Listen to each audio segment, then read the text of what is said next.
Vários estudos apontam que o colesterol é o principal desenvolvedor de complicações cardiovasculares. Mas será que esse inimigo oculto realmente pode causar algumas doenças?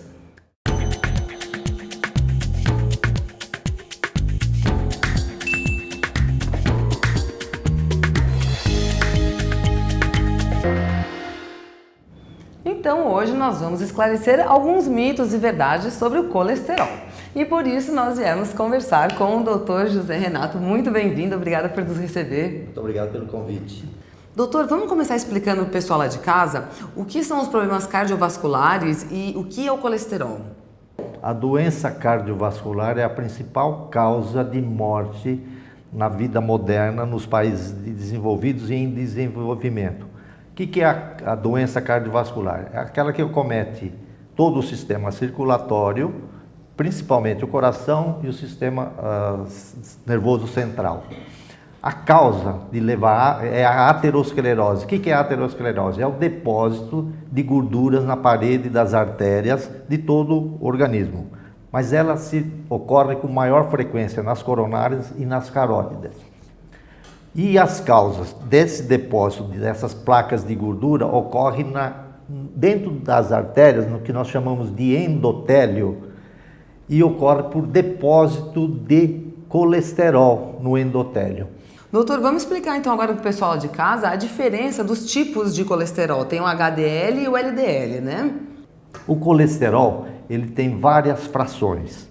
Tem o colesterol HDL, que é o chamado colesterol, entre aspas, bom, que todo mundo conhece, que a gente tem que ter um mínimo de nível para proteger. Esse ele protege, ele como se ele fosse fazer uma faxina do colesterol no organismo. Ele tira o colesterol ruim do organismo. Então o nível tem que ser acima de 40. Existe o LDL colesterol, que é a fração ruim, a pior fração do colesterol, de todo o colesterol.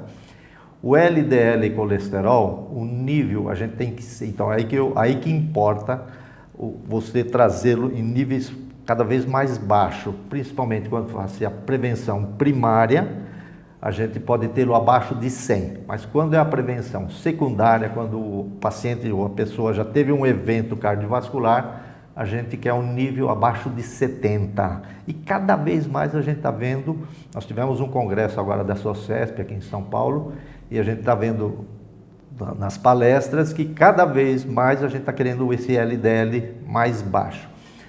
Fatores também que melhoram, abaixam o LDL e aumentam o HDL é a atividade física, quer dizer, o estilo de vida. Perder peso, uma alimentação adequada, com menos gorduras saturadas, não fumar, perder peso, exercício, esses são os fatores que melhoram o LDL.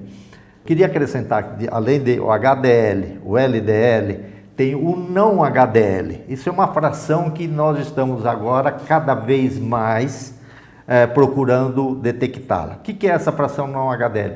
Tira o HDL, que é uma fração boa, que protege, e todas as outras frações que são ruins são não HDL, incluindo a LDL e as outras frações que são ruins. Então, cada fração dessa, a gente tem uma importância na evolução da aterosclerose, do entupimento das artérias. Doutor, o colesterol é a principal causa dos problemas cardiovasculares? Sim, o colesterol é tido como um dos fatores de riscos maiores.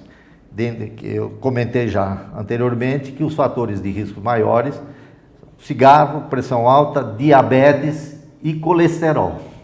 Tá? Então, o colesterol é tido sim como um fator de risco importante para o desenvolvimento da doença. E existe um mito, né, que os obesos têm a maior propensão a ter colesterol alto. É verdade isso? Não, essa não é uma inverdade.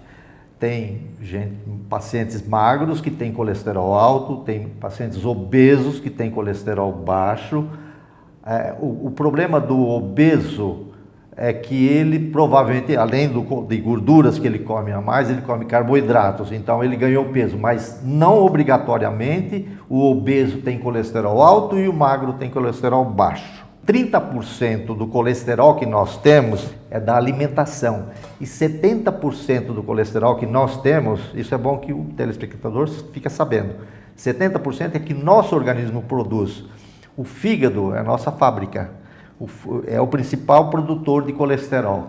Então, mas não é só, é a pele, o intestino, os músculos produzem colesterol, porque o colesterol é uma fonte de energia para o nosso organismo, para a nossa máquina trabalhar, ele é uma fonte para produzir os hormônios, então o colesterol é importante. Só que 30% é que a gente come, 70% é que o nosso organismo produz. Então tem gente que produz excessivamente e com a idade pode ocorrer isso, que acontece que as pessoas com mais idade começam a ter o colesterol mais elevado. Então aí que a gente entra com a medicação. Então o pessoal lá de casa tem que ficar atento porque existe aí um fator hereditário, né, na questão do colesterol. Sim, existe o fator hereditário, mas é numa minoria de pacientes. Importante que quando os pais tenham um colesterol elevado e que tenham uma história familiar com níveis elevados de colesterol, importante que os seus filhos também façam uma dosagem para ver se eles têm esse nível alto. Porque a hipercolesterolemia familiar costuma ocorrer eventos cardiovasculares mais precoce.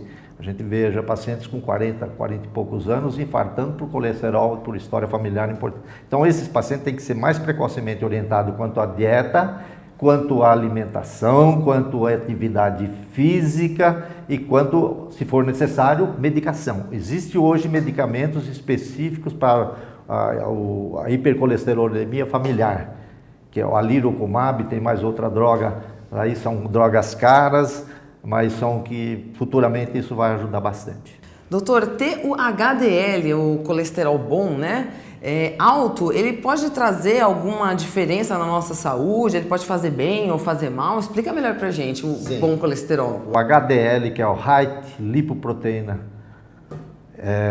Density Lipoproteína, é um colesterol bom. Esse colesterol que a gente tem a meta de elevá-lo, porque ele protege. Então nós temos que elevar o HDL, diminuir o LDL. Então nós temos que fazer isso. O HDL, quanto mais alto é melhor. Então a meta é elevá-lo com atividade física, com a alimentação. Agora, o LDL é o ruim, é a fração ruim. Essa meta é baixá-la, quanto mais, melhor. Ah, joia! Muito obrigada, então, pelos esclarecimentos, doutor. E a gente se vê aqui numa próxima. Muito obrigado. Bom, agora a gente vai conversar com a nutricionista, que ela também vai dar algumas dicas pra gente. Vamos lá. Vou falar um pouquinho dos alimentos que aumentam o HDL, que é o colesterol bom, e que diminuem o LDL, que é o colesterol ruim. Aonde podemos encontrá-los? Em alimentos ricos em ômega 3 e ômega 6. Alguns exemplos de alimentos ricos em ômega 3 podemos encontrar em peixes gordos, como o salmão, o arrenque, o atum, a sardinha. E alimentos ricos em ômega 6 podemos encontrar nas sementes e nas oleaginosas, como as castanhas do Pará, amêndoas, linhaças, chia, entre outras. É muito importante lembrar também o consumo dos antioxidantes, que eles aumentam a vida útil do HDL no organismo e reduzem o colesterol. Onde podemos encontrar os antioxidantes? Em frutas, verduras e legumes. O consumo de uma boa quantidade de fibra também é importante para reduzir a absorção do colesterol no intestino.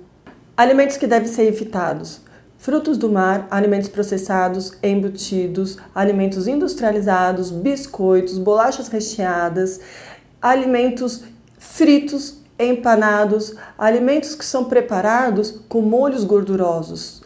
O consumo de álcool deve ser evitado. Lembrando que uma dose de álcool por dia aumenta o colesterol ruim, que é o LDL, e vai reduzir o HDL, que é o colesterol bom, com exceção do vinho tinto, que tem um potente antioxidante, que é o resveratrol, que ele vai melhorar a circulação sanguínea e também o aumento do HDL. O programa Doc Saúde de hoje fica por aqui e eu espero que você aproveite as nossas dicas. Se você tem alguma dúvida, é só entrar em contato pelo nosso site. Obrigada pela companhia e até a próxima. Tchau, tchau.